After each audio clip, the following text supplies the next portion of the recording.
चाहिँ 15वटा एसी यहीँबाट सञ्चालन हुने छन्। एउटा रुममा 15-16वटा एसी राखिन्छ ताकि जाडोको बेला एकदम गर्मीको बेलामा शीतल होस् भनेर तपाईँहरू आउनुहोस्। यो रुम यस बङ्गलोको नम्बर खासियत हो। यस रुममा किन खासियत हो भन्नुहुन्छ, अरू घरमा चाहिँ एउटा पिल्लर पर्छन् रुममा। हेर्नु त यो बङ्गलोमा एउटा पिल्लर, दुईटा पिल्लर, तीनटा पिल्लर, चारटा पिल्लर, पाँचवटा पिल्लर, 6वटा पिल्लर। ल भन्नुहोस् एउटा कति मजबुती होला तपाईँहरूको लागि। एउटा रुममा कसैले 6वटा पिल्लर राख्न सक्छ त?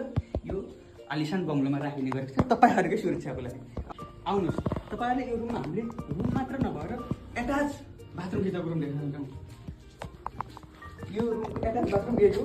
यहाँ चाहिँ एट्याच चाहिँ अहिले केही पनि छैन। बाथरुम चाहिँ गर्न तपाईँहरूले सक्नुहुन्छ। लाइटको व्यवस्था केही पनि छैन। गर्न मिल्छ, गर्न सम्भव भयो, गर्न सक्नुहुन्छ।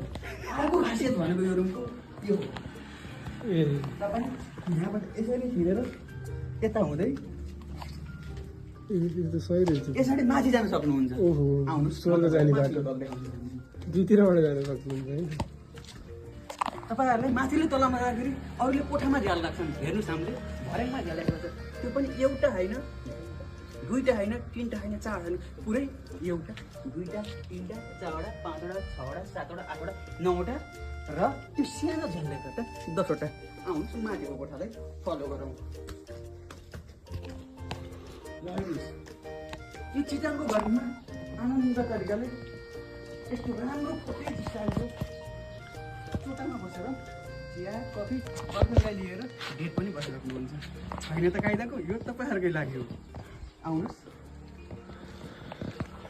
चिया कफी मात्र होइन, बियरको पनि व्यवस्था गरिन्छ। सुरक्षा तपाईँको, खस्ने नखस्ने तपाईँ।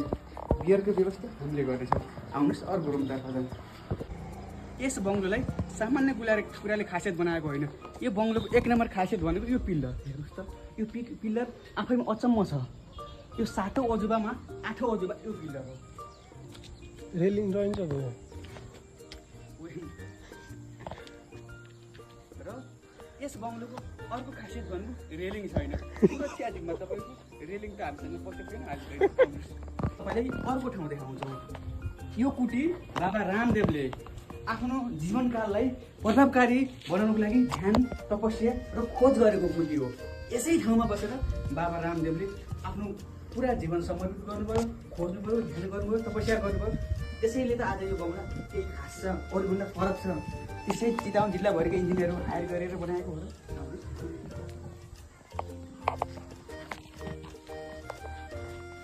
ल हेर्नुहोस्, यो सिँढी 1 ठाउँबाट होइन, 2 ठाउँबाट होइन, 3 ठाउँबाट